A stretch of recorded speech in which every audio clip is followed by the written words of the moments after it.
Chandler High, Spaceport Robotics. This is our robot Seawolf, and this year we tried accomplishing quite a few of the missions, and well, it's been going quite well.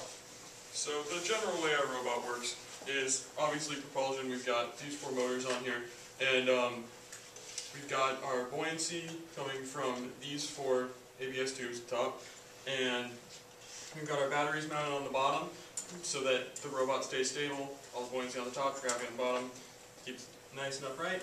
And the black tube in the center is where all our electronics are and where all the processing is done. And so on our robot this year, we actually have a contained bubble. And so, a lot of you may not think that actually works. But so the thing is, we have a sensor here with 2 wires that gives a true or false statement of whether there's water there, so whether it's conducting or whether it's not conducting. And when it's conducting, we have 2 Arduinos for controlling, but 1 Arduino is up top that's talking to the laptop. And so when the laptop says that water is true, Arduino kicks on a solenoid, which we have a whole pneumatic system up here, which is running off of a AC to DC 12-volt converter. And so the solenoid kicks on and pushes air down through the pneumatic tube, which keeps our water and air level the same as we go down. And just as a general overview of our sensors, we have a hydrophone here. We have a thermometer here. We have a camera here and a camera here. And we have on here we have a depth sensor and a and we also have a voltage meter for our batteries. And basic way the robot is controlled, we've got the laptop that's connected to 2 Arduinos, and all the Arduino commands run to the laptop, not to each other. But the Arduino here outputs to the 2 speed controllers we have on the back, with 1 speed controller controlling both these motors and 1 controlling these 2 motors. And we have a couple of homemade circuits actually. So it's been a really cool experience learning from some of the adults on the adult mentors. We were learning about so to turn on at first we had a reed switch flip-flop to bounce circuit, and so it was really cool learning how to make that and such. And then also one of the other things that we had was we have the whole circuit that had to go into the ground for a water sensor, because conducting through water isn't the best, and so we had to get that sensor working.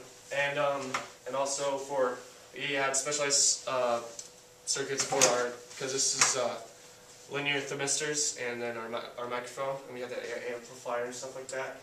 So it's pretty cool learning from the adults. Do you want us to turn it on? Sure. Alright.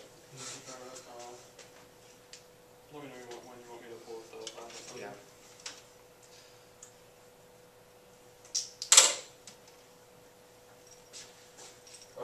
Yeah, well, it's not plugged in yet. Which is a good thing. Yes, that was the whole point. Because I don't get chopped up. Thank you, Michael. Yeah. And so one of the other features of our robot is this. You see the white PVC coming out of the black ABS? Is that smokestacks? So as we were doing research about bubbles coming out of the bottom, because of course as we come back up from under the water, the air is going to expand because the pressure is decreasing, and then we're going to have bubbles coming out the bottom of our robot. Which we're like, okay, well that should be okay. But as we were reading and doing some research, we were finding stories about when boats were hit by underwater bubbles, they would lose buoyancy and sink. And we're like, oh, well, we don't want to lose any buoyancy.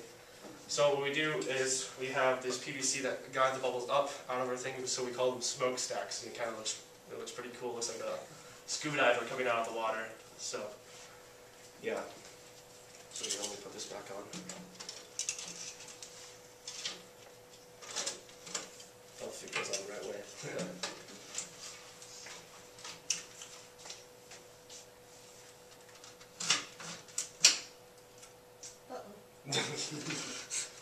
Our turn on system we just recently got trying to work, so Now, if you're gonna compromise your robot by doing this, then it might be wise not to. Well, at this point, it's kind of late to turn on to anything else. So, Mike, you employ it because the robot turned off.